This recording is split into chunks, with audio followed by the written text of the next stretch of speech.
Bom, gente, esperando esses minutinhos aí para você pudesse entrar. Eu também tenho quórum bem suficiente aqui para a gente iniciar, tá? Então, vamos começar com o Opportunities, né? O nosso fundo que segue fechado para captação. Hoje, patrimônio volta de 700 milhões, tá? São 56 FDICs. Hoje, em torno de liquidez até 30 dias, estamos com 40%, né? E a nossa carteira, né, de recebíveis, com uma subordinação, né, com uma perda aí de 2,52, tá? Que isso é bem abaixo aí das médias que a gente teve durante o ano passado, principalmente, e do ano de 2023, que foi também um ano bem mais duro aí com crédito. Nosso índice de subordinação júnior, deixava eu comentar, mas caiu um pouquinho, né? Estamos com 31,5, tá? E a carteira, né, segue aí o mesmo padrão do mês passado, por volta de 82% aí de cota C. Seguimos também com uma carteira bem focada aí na cota superior, né, cota C, e 13,5% em cota mezanino. Tá? Lembrando, mezanino a gente só investe em cota em fundos que sejam geridos pela M8, 4% de caixa.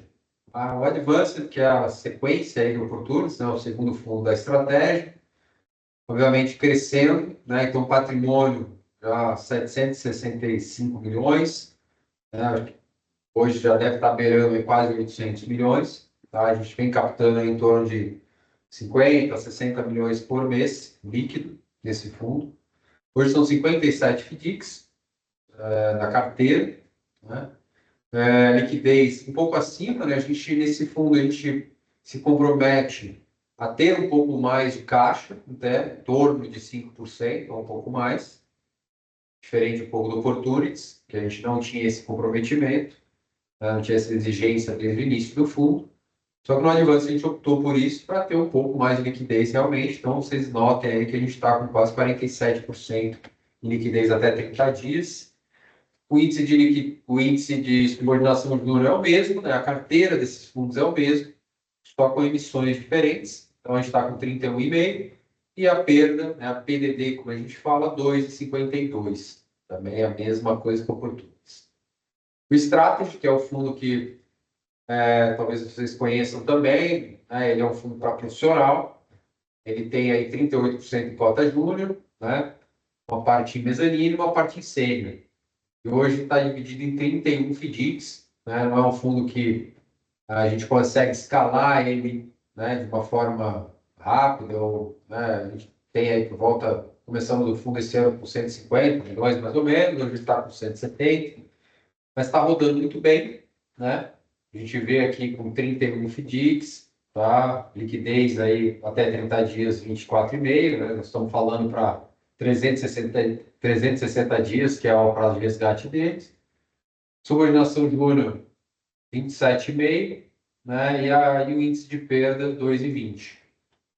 Na performance, né, a gente nota que houve, né, o Opportunity segue aí, né, o histórico dele sempre foi em torno de 125, né, não desde o início, mas o histórico dele no mês a mês, em condições normais aí, de taxa de juros a 2 dígitos, né, mas nem muito alto nem muito baixo, a gente nota que ele saiu um pouquinho do 125 que ele vinha fazendo durante o ano passado, indo para 120. Mas esse movimento é muito pela alta da taxa de juros, né? O ano passado a gente estava enfrentando com 11, 12% de taxa de juros e agora já estamos chegando quase nos 15%. Né? Então, isso traz um descolamento aí em relação ao percentual do CDI.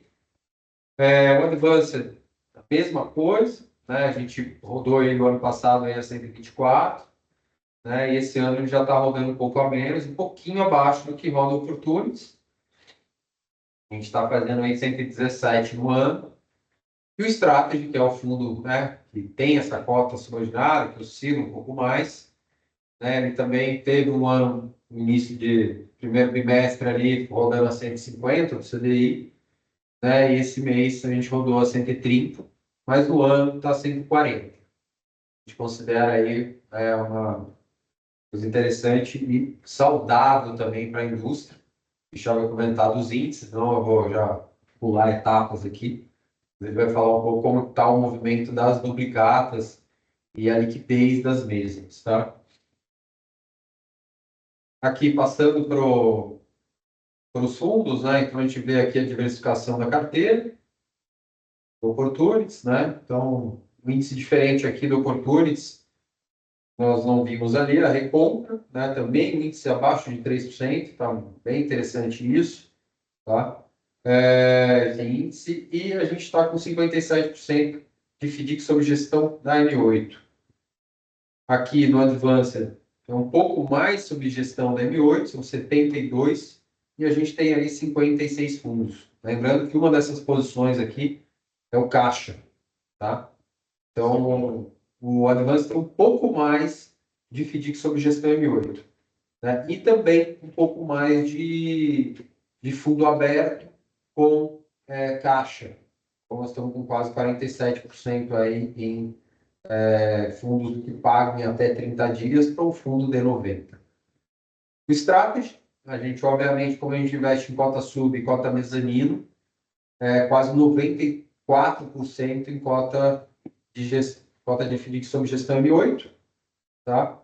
E hoje são 30 FDICs aí sob gestão, né, nessas diversas cotas que a gente tem. Com relação à renda fixa e previdência, né, os fundos continuam aí performando em linha do que foi o ano passado, inclusive. O Capital Plus teve um avanço interessante aí no último trimestre do ano passado, de patrimônio, que bateu em torno de, estamos próximo de 300 milhões, 280. Ele saiu de 150 milhões para 280 durante o ano passado, vem crescendo.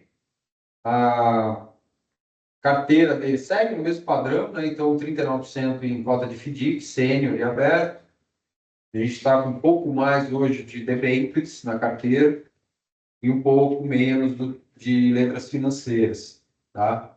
E o caixa, que, né, veio nos últimos 6 meses, um pouco acima, a gente voltou aí para em torno de 15%, 20%, tá? A gente considera ali as duas partes da pizza ali do azul como caixa, tá? Título público compromissado.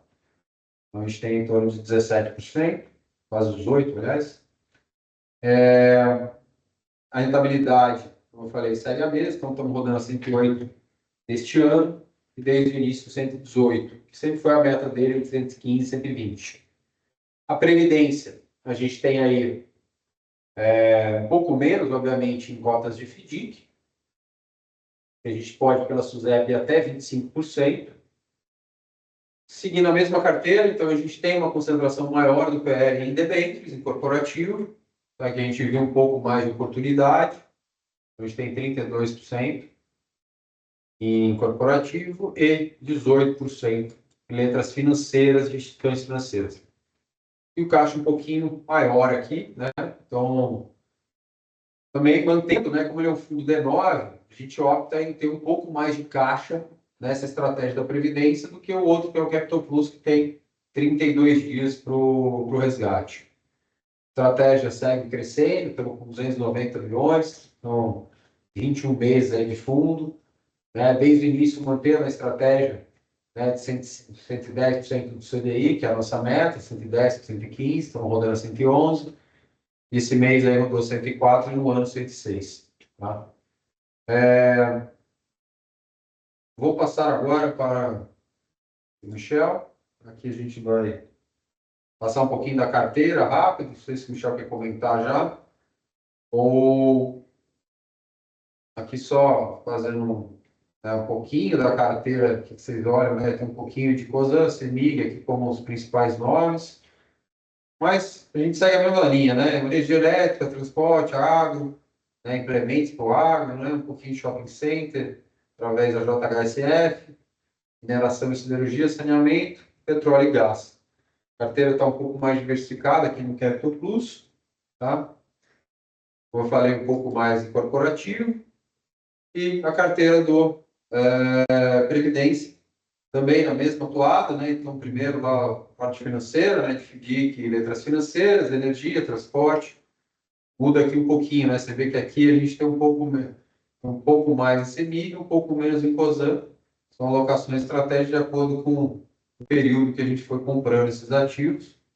Mas ela está com uma carteira aí bem pulverizada, com bons nomes e nos segmentos que a gente gosta. Tá? Eu acho bom, já vamos pegar um pouco desse gancho, né, que a gente já está vendo a carteira.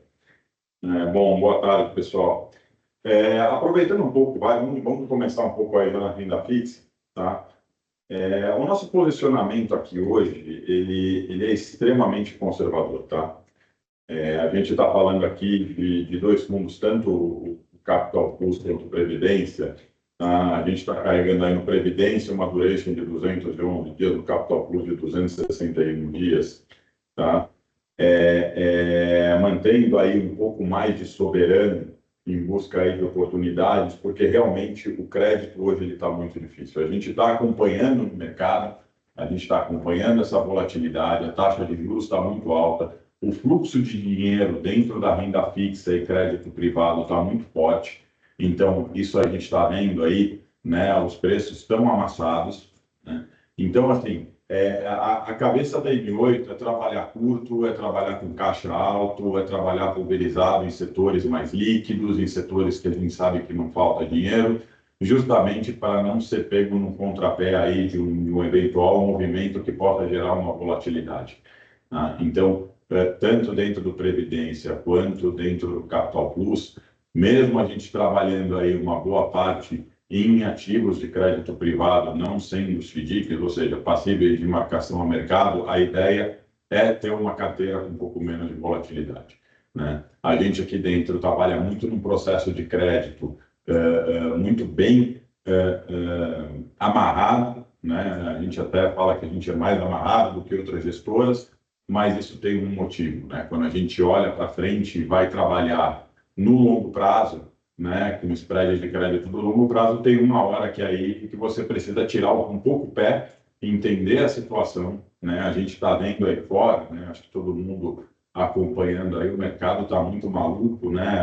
As medidas do Trump, o Oriente Médio, aquilo que a gente vem falando, né? E que não mudou do mês passado para esse, mas eu acho que cada vez mais o conservadorismo tem que tomar conta aí das carteiras, tá?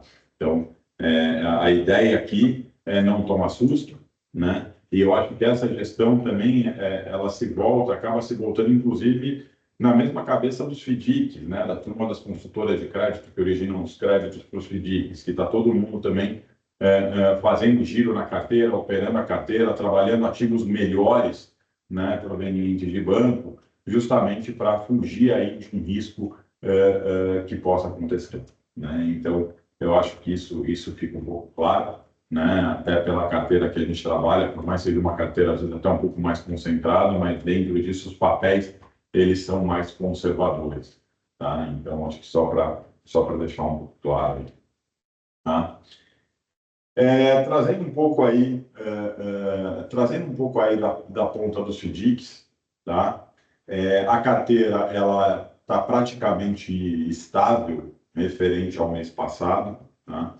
A taxa média do desconto de recebíveis na carteira, ela gerou em média em 2,46 esse mês, contra 2,49 no mês passado. O caixa está sendo um pouco mais utilizado, o caixa médio do FDIC baixou de 10%, 9,99 para 6,39, já vou explicar. A subordinação júnior veio de 33% para 31,60%, uma queda de 1,40%. Essa queda, ela não se explica através de perdas de aumento de PDD, que a gente consegue ver que a PDD ainda caiu um pouco, mas se manteve praticamente estável de 2,55 para 2,52.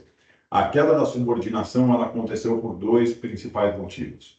Primeiro, a gente teve alguns FDICs aí aproveitando o movimento da trava dos bancos em relação ao risco, em que alguns FDICs captaram recursos em cima de operações boas provenientes de empresas que antes operavam com banco e agora vieram para FDICs.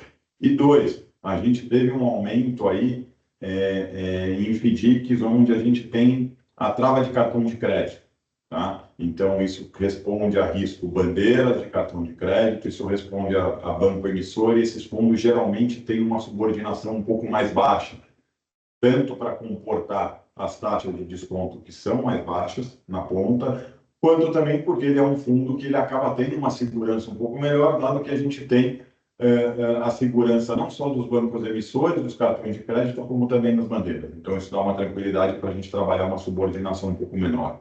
Mas, ainda olhando e sempre olhando para a subordinação mínima de 30%, que é o que a gente se sente confortável aqui, quando a gente fala na média da carteira. Tá? Então, não é a redução da subordinação júnior não é por conta de perdas, e sim por conta de alocação de ativos, que a gente até considera mais seguro.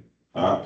Voltando um pouco, a rentabilidade das cotas júniores caiu de 2,85 na média para 2,81, ou seja, se manteve em patamares estáveis. O grande destaque é para o índice de recompra.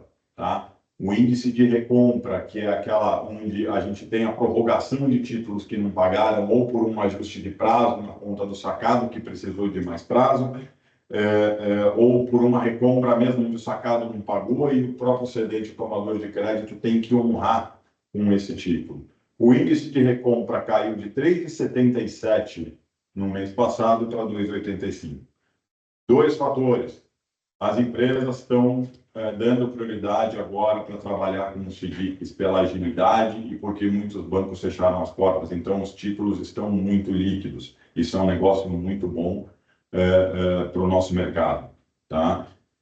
Um outro motivo, né? A gente está trabalhando aí no mês pós-carnaval, no mês pós-férias, no último mês aí daquele período que o brasileiro gosta de descansar e etc. Então, a gente teve uma movimentação dentro da microeconomia bastante forte, o que também auxiliou bem essa redução do índice de recompra. Tá? Então, conforme a gente falou no mês passado, que era a gente tinha tido um aumento na época, que era a ponta sazonal, agora isso volta aos patamares de 2,85.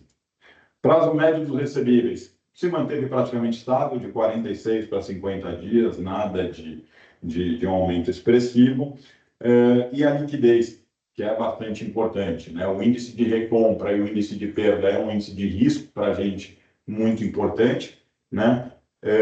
Mas também a gente consegue enxergar que a liquidez dos papéis das duplicatas e das operações que estão dentro dos FDICs se manteve aí acima de 92%. Então, a gente vê que o mercado continua funcional, né? E o que é bastante interessante, porque é um mercado que ele acaba trabalhando as margens do que a gente vê que está acontecendo no mercado financeiro. Né? É um outro tipo de risco, é um risco de recebíveis, é um risco de crédito pulverizadaço dentro das nossas carteiras. Hoje nós estamos falando aí em 180 mil sacados, né? Mais de 6 mil cedentes, dentro da própria economia real, em pequenas e médias empresas que acabam fornecendo para as grandes empresas aqui no Brasil. E a gente está enxergando aqui que o movimento econômico ele continua forte, né? Então a gente está vendo as carteiras aí rodando super bem, os FDICs estão rodando super bem. A gente teve um evento no mês passado em que eu ouvi uma frase muito legal, isso volta, né? Remete aqui a gente ao passado, né? Que é uma coisa que eu sempre coloco nas reuniões, né? com investidores, que os FDICs eles vão bem nas épocas em que o país está indo bem.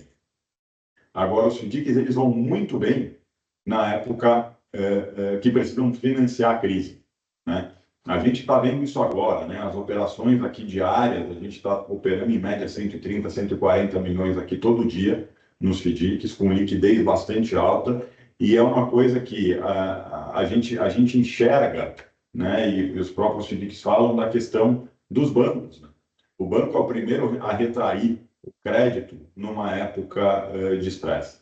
A gente está vivendo um estresse global, mas a gente está vivendo um estresse interno, com a questão de quando que a taxa de juros começa a cair, se começa a cair, qual é o preço justo do crédito, né? A questão de enxergar ainda o ano com a taxa de juros a 15%, quantas empresas aguentam. Então, quando o banco não tem esse sentimento na ponta referente ao risco de crédito das empresas para quem ele empresta, e os FDICs têm esse sentimento muito mais próximo, por terem carteiras menores, estarem mais regionalizados, estarem mais dentro das empresas, né?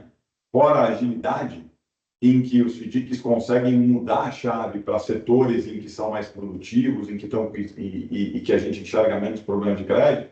Então, isso dá uma força e uma resiliência muito forte para esse mercado, né? De novo, voltando para a época do segundo mandato da Dilma, quando a gente teve um split aí, um split não, né? Um sprint na questão da taxa de juros, onde foi a época que os FDICs mais ganharam dinheiro, tá? Então, a gente está muito seguro, muito tranquilo em relação a esse mercado.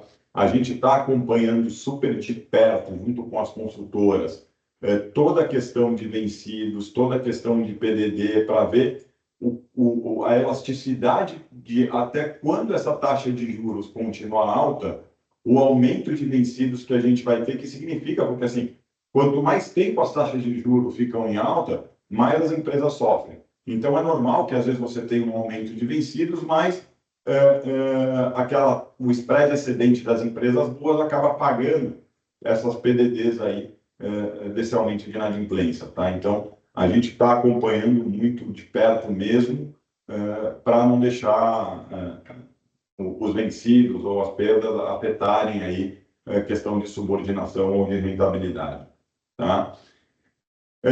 Só para falar um pouco, o carrego líquido do Advance de CDI mais 2,23, né? Do Opportunity CDI mais 2,61, tá?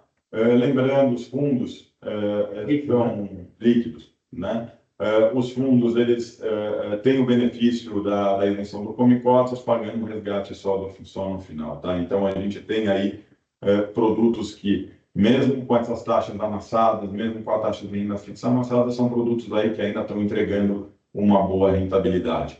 Deve se manter nesse patamar em relação ao percentual do CDI, enquanto a taxa de juros estiver alta, porque a nossa cabeça continua igual, né? A gente prefere segurar um pouco em FDICs que têm uma rentabilidade mais alta, porém são um pouco mais agressivos ou mais concentrados, para ficar com uma carteira mais conservadora, tá? A gente nota isso até pelo índice de liquidez, tá? Se vocês perceberem, a gente subiu bastante o índice de liquidez das carteiras, né? Hoje estamos praticamente aí com 50%, onde FDICs abertos tendem a pagar uma rentabilidade mais baixa, tá? Justamente pela liquidez maior e etc. Então, a gente está trabalhando muito nessa questão de fundos abertos, um pouco mais de caixa. A gente não sabe o que pode vir daqui para frente, o mercado está meio cinzento em todos os aspectos, né? Então, a gente está fazendo uma liquidez mais alta para um eventual resgate sistêmicos, etc., um aumento no fluxo de boleta de resgate por questão aí dos investidores, tá? De novo, né? Nosso posicionamento aqui é bastante conservador. A gente está dando um foco muito, muito grande, inclusive através de novas contratações aqui para M8, para crédito, tá? Na questão do monitoramento. Eu acho que hoje é o que a gente também conversa muito na ponta com os consultores e até com empresas, né? Esse é um ano para a gente sair, entregar rentabilidade com tranquilidade, tentar não passar calor, né, nas operações de crédito, e se segurar aí, porque deixar essa volatilidade toda passar, deixar o mundo enlouquecer e a gente tentar trabalhar aí sem tomar nenhum pênalti em relação a isso, tá? Então, a gente, óbvio, né, principalmente na renda fixa, está buscando oportunidades, né? A gente acho que é um momento de esperar, a oportunidade ela vai surgir. A gente tem o benefício aqui de ter cotas dentro de casa, né? De ter cotas de FDICs que a gente faz a gestão para suprir aí a questão e deixar os fundos bem alocados, principalmente também na renda fixa, no espaço para trazer esse spreadzinho extra e manter os fundos acima do CDI e trabalhar um caixa um pouco mais alto, porque a oportunidade ela vai vir hora ou outra, tá? Bom, em relação a gente não tem muito o que falar em relação ao mercado de FDICs, né? O mercado está super bem, super forte, operando bem, né? De novo, né? Acho que essa crise traz aí uma travada no banco, o que ajuda bem o mercado. Mas do mês passado para esse, a gente não viu muita diferença, porque, de qualquer forma, estamos passando pela crise e eu acho que é o que deve permanecer aí até pelo menos o meio do ano. Tá? Primeiro trimestre, fechamos super bem, fechamos dentro das nossas expectativas, né? Estamos super felizes aí com o desempenho dos fundos, e aí seguindo para o próximo trimestre. Né? Acho que hoje a gente vai olhando aí um dia de cada vez. Melhor. Não queremos fazer muita previsão aí de futuro. Tá? Gente, se vocês tiverem alguma pergunta, alguma dúvida, quiserem passar aqui no chat para a gente.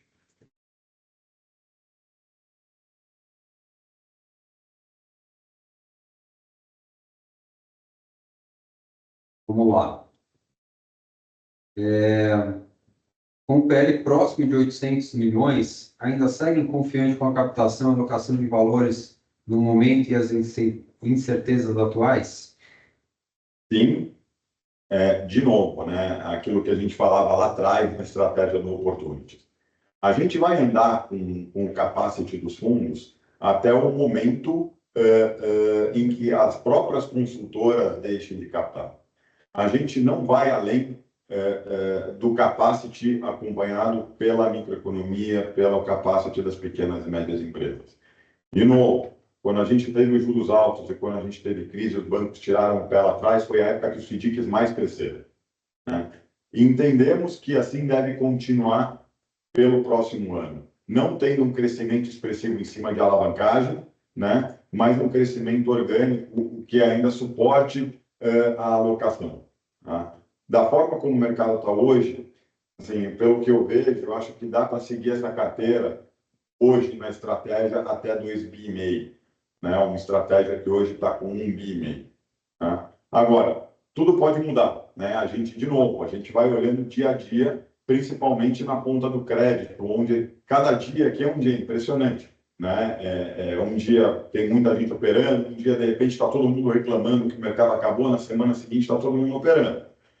Por enquanto, a gente ainda tem um estoque de cotas, tanto de FDICs nossos, quanto de FDICs parceiros nossos, que não estão em 8, em que eu consigo suportar um crescimento do fundo nesses 60, 80 milhões que a gente está captando mensalmente, com tranquilidade.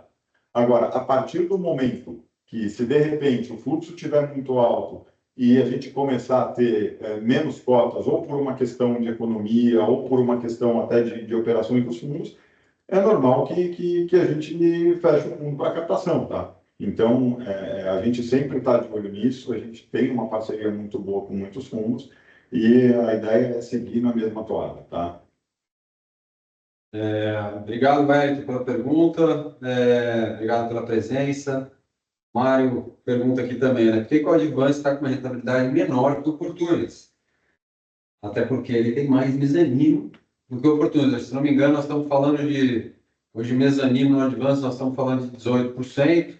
E o outro o Opportunity 13 e o Advance de 18. O Advance 18 e o Opportunities 13,5%. Por que isso, Michel? Vamos lá, a gente tem aqui dois fatores, tá? Primeiro, as taxas do fundo. Tá? A gente tem no Opportunity uma taxa de 1%, enquanto a gente tem na Advance de uma taxa de 1% com 20%. De performance. De performance, tá? Então, isso daqui já traz uma taxa um pouco para baixo. E outra, existe um carrego de cotas que a gente tem ainda fechadas lá de trás da época da pandemia, né? Que ela tem um spread de crédito um pouco mais alto até por momentos de mercado. Hoje, a gente...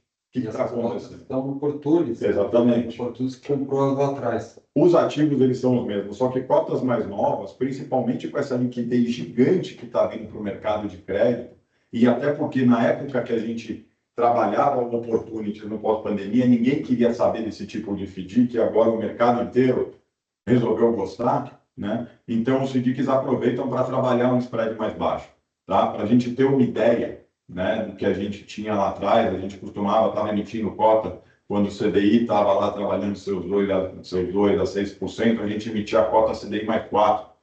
4,5. 4,5. Hoje, um FDIC levanta a mão aqui, o pessoal já está querendo emitir cota sênior a 2,75, que está uma briga gigante aqui para mim. Então, assim, dado que o fundo de captação que é o Advanced hoje, o acesso a ativos para manter o mesmo risco e os mesmos ativos aprovados aqui dentro, que são os ativos mais conservadores para esse mercado de FDIC, no nosso entendimento, tá? Por serem os mais conservadores, são os que têm mais procura de investidores, então é o pessoal que está querendo emitir a cota mais baixa. Tá? Os consultores de crédito, que é aquela turma da antiga Factory, a negociação, né, ela é muito difícil. Qualquer 0,25 a menos, né, assim, eles trabalham negociando recebíveis. A negociação para eles é um esporte. Né? Então, qualquer 0,25 ou meio que eles tenham abaixo, já funciona bem. Tá? Então, assim, a gente se mata aqui para conseguir pelo menos manter isso daí a 3 e pouco, né? Mas ainda assim são cotas mais baixas do que a do passado. Então, esses dois fatores acabam influenciando na rentabilidade, o que também faz com que a gente trabalhe um pouco mais de mezanino na carteira para conseguir aí chegar o mais próximo possível. Só lembrando... Mesmo assim, a mezanino hoje para 4,5, 5. É isso, a mezanino eu estou pegando a cena lá de trás. Tá? E a gente tinha oportunities, que a gente comprou oportunities lá, mas CDI mais 4,5 na sênior. Antes eu comprava CDI mais 5,5. Então, de fato, esse spread aí que diminuiu acabou afetando um pouco mais. Né? A gente aumentou um pouquinho, mas você vê 5% também, não queremos muita exposição. Né? A gente poderia até 40%. Né? Dado o risco de mercado de crédito hoje, a gente está segurando. Lembrando que cotas mezanino só de FDICs em que a gestão está na M8 e a M8 é responsável pela aprovação dos créditos indicados pelos consultores. Tá? Então, a gente não entra em cota mezanino de investidor ou de gestor está fora. Tá? Então, isso para deixar mais seguro aí para todo mundo. Tá? Obrigado, Mário. Agora o Lucas pergunta aqui também, quais riscos vocês estão monitorando mais de perto nesse cenário macro? Hoje, todos, né? Hoje, basicamente, agora a gente precisa começar com essa... Para ter uma ideia, né? A gente olhando muito agora nessa questão Trump-China, e aí a gente começa a prestar um pouco de atenção em aonde a China vai despejar a produção dela. Né? Eu vou dar um exemplo, eu estava conversando esse dia sobre crédito, estava falando de uma empresa que eu dava crédito lá atrás, que era uma ceramista, né? E eu encontrei o dono da empresa, tinha uma cidade lá no sul, onde basicamente elas ficavam em torno de 7 empresas, 7 indústrias dessa ceramista. E até os nomes das ruas, tal, da cidade eram os nomes da família, né? E eu perguntei como é que estava e tal, ele falou que ele fechou todas as fábricas. Ele traz tudo da China. Porque senão ele ia fechar de qualquer jeito, mas ele ia quebrar, porque o produto chinês entrando aqui, ele entrava e a margem dos caras era 30% maior do que a da empresa. Então, a gente precisa começar a enxergar esses movimentos, e aí a turma dos FDICs que já está vendo isso e está olhando, a gente conversa bastante sobre, primeiro, esse é um dos riscos. Pô, a China vai começar a mandar mais coisa para cá? Assim, um outro risco, né? A gente já está começando a enxergar que com essa alta taxa de juros, a parte industrial ela já começa a cair. Então, já tem alguns FDICs que estão comentando não só um aumento pontual de vencidos que está sendo monitorado, como também uma menor produção industrial. Então, por exemplo, a gente já sabe que tem, dentro de um dos nossos FDICs, uma empresa que produz eletroeletrônicos para varejo, né? Que é grande, e uma outra empresa, por exemplo, que produz caçambas, carretas de caminhão. Né? E essas duas pontas, o FDIC que dá crédito para essas empresas, estava falando, pô, eu não consigo mais comprar recebíveis dessa turma, porque a empresa de carretas caiu o faturamento 35% de março para abril, e a outra empresa de eletroeletrônicos também falou que o faturamento despencou. Então, acaba faltando papel. Isso obriga o pessoal aí a olhar um pouco justamente para essa liquidez. No momento em que a gente está com taxa de juros alta, no momento em que a gente está com um macroeconômico bagunçado, olhando o câmbio, então, pô, a gente já viu agora a volatilidade no câmbio, o câmbio já indo quase bater 6 de novo. Pô, quem são as empresas que têm produto que tem matéria-prima dolarizada? Então, isso é uma coisa que a gente conversa bastante com os consultores de crédito, com os originadores, e na parte high grade a gente também acaba olhando para isso. Vamos trabalhar um pouco em coisas que têm menos risco. Né? Então, mas hoje, tá? Quais são os riscos que vocês estão olhando mais? Eu acho que hoje é todos, né? Aquilo que a gente fala, o nosso posicionamento aqui hoje está muito mais para monitoramento de carteiras e monitoramento de empresas. Aí a gente relaciona câmbio, agro, a gente continua fora, né? Agora a gente vê também um aumento da inadimplência de operações do imobiliário, que a gente também não tem aqui e também a gente segurou, também não vai entrar, né? Então, mas basicamente, hoje o risco está em tudo, né? Taxa de juro alto, um mercado lá fora bagunçado, aqui o controle de gastos, né? Então, você vê o governo querendo gastar, o Banco Central segurando, a tese do consignado público, que deve gerar mais dinheiro na economia, o consignado privado, desculpa, que deve colocar mais dinheiro na economia, né? Então, a gente sempre precisa começar a pensar um pouco nisso, né? Então, na verdade, a gente está olhando tudo e por isso que a gente está muito conservador, tá? Porque realmente a gente está numa zona cinzenta de para onde vai? Não sabemos. Então, vamos ficar quieto, conservador, entregando um resultado consistente e tranquilo. E a nossa cabeça não mudou, né? Os últimos calls que a gente fez, inclusive, né, desde o ano passado, a gente já vem, né, deixando um pouco mais de caixa, né? A gente mantém aí esse número, até diminuiu um pouquinho o número de cota mezanino, né? E, porém, no nosso mercado de duplicata, né, nesse primeiro trimestre, foi excelente, né? Os índices aí que a gente viu, né, de pagamento em dia do duplicata, né, por mais de 90%, né? Excelente. Pode estar continuando, mas o primeiro trimestre foi muito bom e a gente estava muito conservador. E a gente vai seguir, né? A gente estava esperando alguma coisa, né? A gente sabia que em algum momento, né, ainda mais com a postura mais incisiva ali do Trump, logo no início do mandato dele, já mostrou por que ele veio, né? Então, assim, essa briga ia ser gerada de alguma forma e agora, né, acho que, né, todos os países aí que pensam como uma empresa também, né, estão respeitando uma grande empresa que é os Estados Unidos, né, respeitando entre aspas, mas estão ali negociando. Se, né, eles conseguirem aí, né, ter uma questão até tributária também lá, se aprovarem uma reforma tributária nos Estados Unidos, isso pode melhorar bastante também. Então tem alguns pontos aí, né, a gente não está sempre pessimista, né, com relação a esse ambiente mais macro, mais global, né, mas tem que tomar muito cuidado, né. Você vê aí, né, o que a gente mais vê hoje em dia são todos os aliados do Trump, os principais empresários, perdendo bilhões e trilhões de dólares, né, isso provavelmente essa conta não estava combinado isso, né, mas é o que é. Eu sempre sou pessimista. De qualquer forma, assim.